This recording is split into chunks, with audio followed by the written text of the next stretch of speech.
This is the FM Gold channel of All India Radio. In the program News Analysis, we now bring you a discussion on various aspects of East Asia Summit. The participants are Skandharanjan Tayal, former diplomat, and Shubhajit Roy, journalist. Prime Minister Narendra Modi has travelled to Singapore for the ASEAN Summit and the East Asia Summit. This is the second time this year that he has gone to Singapore. Earlier, he had gone to attend the Shangri-La Dialogue as the keynote speaker, where he had outlined his strategy, the concept of Indo-Pacific. Ambassador Tayal, let's first discuss about Prime Minister Modi's visit to Singapore for the ASEAN Summit. What do you make of India-ASEAN relationship, especially because earlier this year we had 10 leaders from ASEAN countries visiting India for the Republic Day celebrations. So in that context, about 10 months later, we have Prime Minister's visit to Singapore for the ASEAN Summit. What do you make of India-ASEAN relationship? ASEAN as a grouping and the 10 members of ASEAN are a very critical element of India's Act East policy, which had started as a Look East policy in the early 90s. And if you take the 10 countries of ASEAN together, their economy is almost as large as India's economy.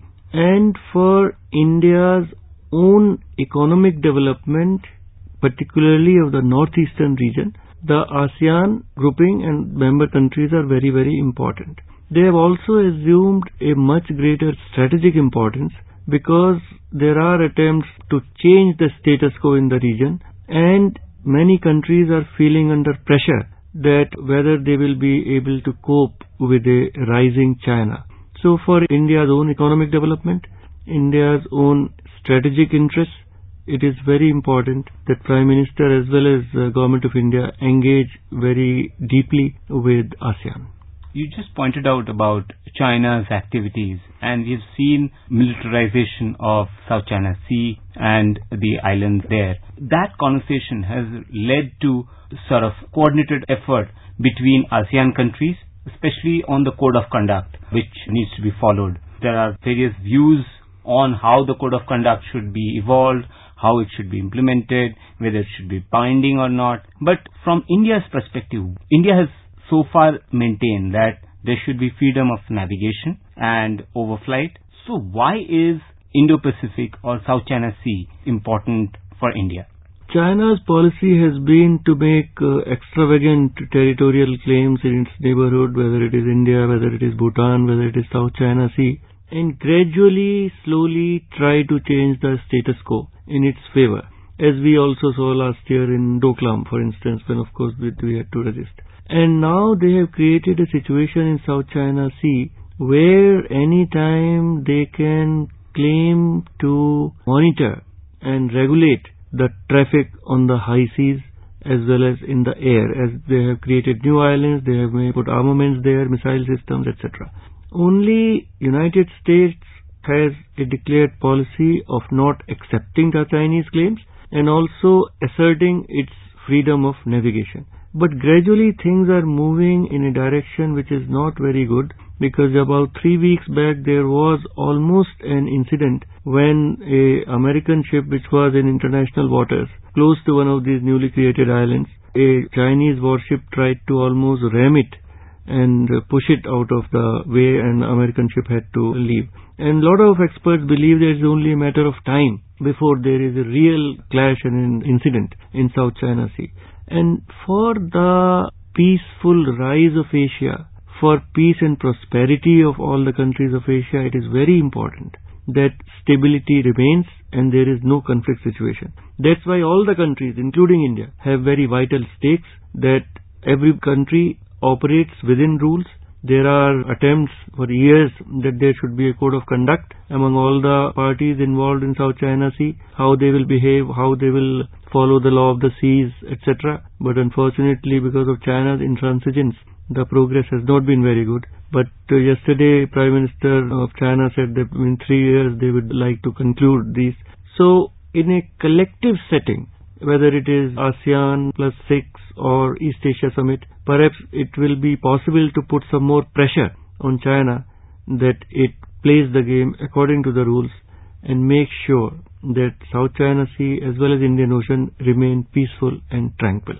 Ambassador, you've pointed out about how Indian Ocean remains to be peaceful. It's also important because a bulk of India's trade passes through these two oceans and this region, and there are estimates that up to 50 to 55% of India's trade in that sector passes through these two oceans. My question to you is, when Prime Minister Modi, he went to Singapore earlier this year and he made his views known, his vision or the government's vision about Indo-Pacific. This actually started in the last few years, and Indian government has maintained that ASEAN plays a central role in maintaining peace and tranquility and prosperity in the Indian Ocean, Indo-Pacific region. Do you think all ASEAN countries are on board on playing a central role, especially because everybody has stakes with China, especially commercial and trade relationship with China, which is very, very significant? Asian continent is in a peculiar state that it doesn't have a international body which has all the countries as members. For instance, European Union is very strong in Europe. There is an African Union where all the African countries are there. Organization of American States is there. But in East Asia, since there are differences between the major powers, if India, China and Japan are major powers, so it is by default that ASEAN is playing the central role to bring the countries together, right, so that at least on one forum they try to discuss all the issues which are of common concern, whether economic or strategic. Now, of course, ASEAN itself and the members do not have that much of economic clout or that much of military strength to lead the process, but they provide a platform which is acceptable to all, and that has been accepted by everybody. But of course, in playing that role, they have not been able to achieve much. Whether it is East Asia Summit or ASEAN Plus 6 format, discussions are there, but different kind of tensions are emerging, and ASEAN or this process has not been able to resolve those differences. For instance, if we look at last year's meetings and this year's meeting, there are two major developments. One, of course, this trade war between United States and China, and most of the countries of the region, including India, feel that China is not playing the trade game as per the rules. They have bent the WTO regulations to their advantage, and they have taken advantage of the openness of the economies and markets of other countries, but have not opened their own market in the same fashion.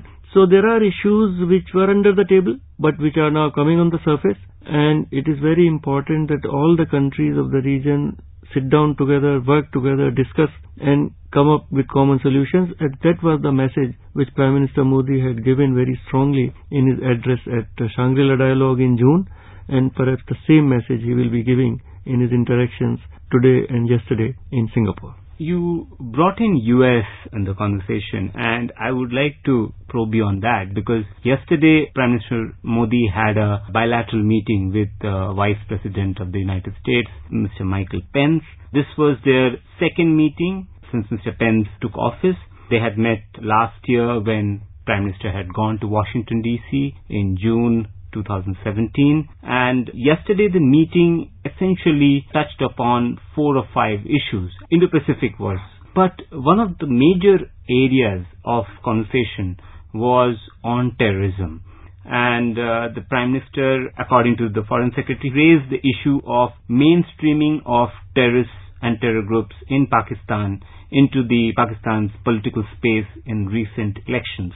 What do you make of this conversation when it comes to terrorism, and especially Pakistan-sponsored terrorism originating from Pakistan, and the conversation between India and the US?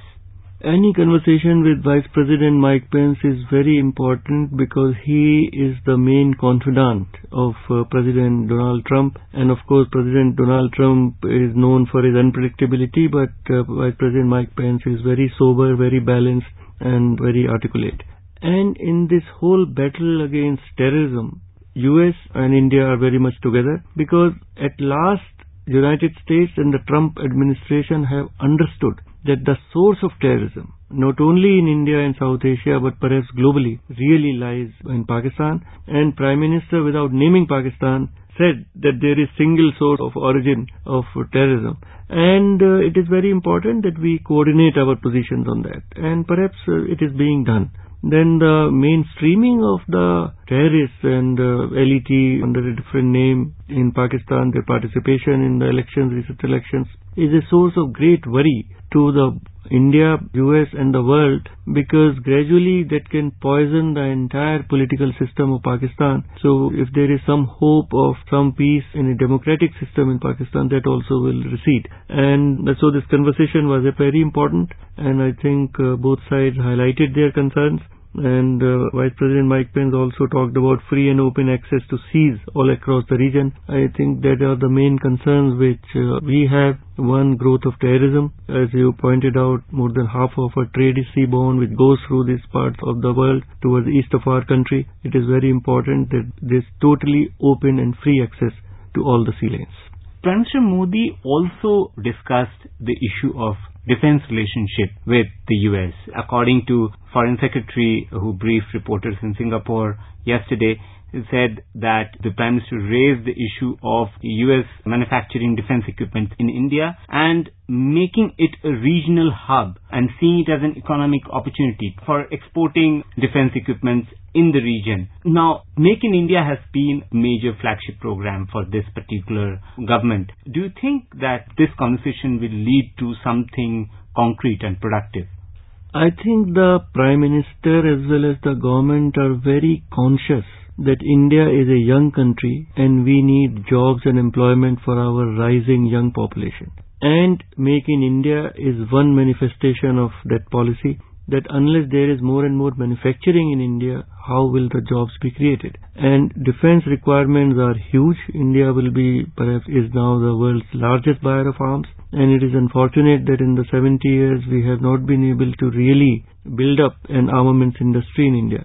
So that is the message by Prime Minister to all the countries, whether it is Russia, whether it is Japan, whether it is United States, that we will no longer buy all the defense equipment from abroad.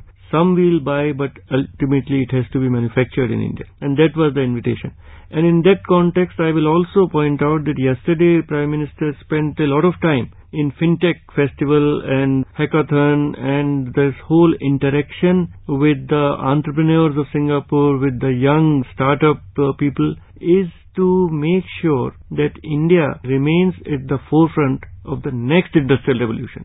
Because in the manufacturing, in the third industrial revolution, somehow India lagged behind. And countries like Korea, China, they were ahead of us. But the effort by the government is that by very strong digitization and strong interaction with the leaders in this digital world, whether it is in Japan, whether it is in Singapore, India remains in the forefront. So there is a very good strategy behind that. Prime Minister today attended a breakfast meeting with the ASEAN leaders at an informal level. What do you make of this Indo-Pacific issue?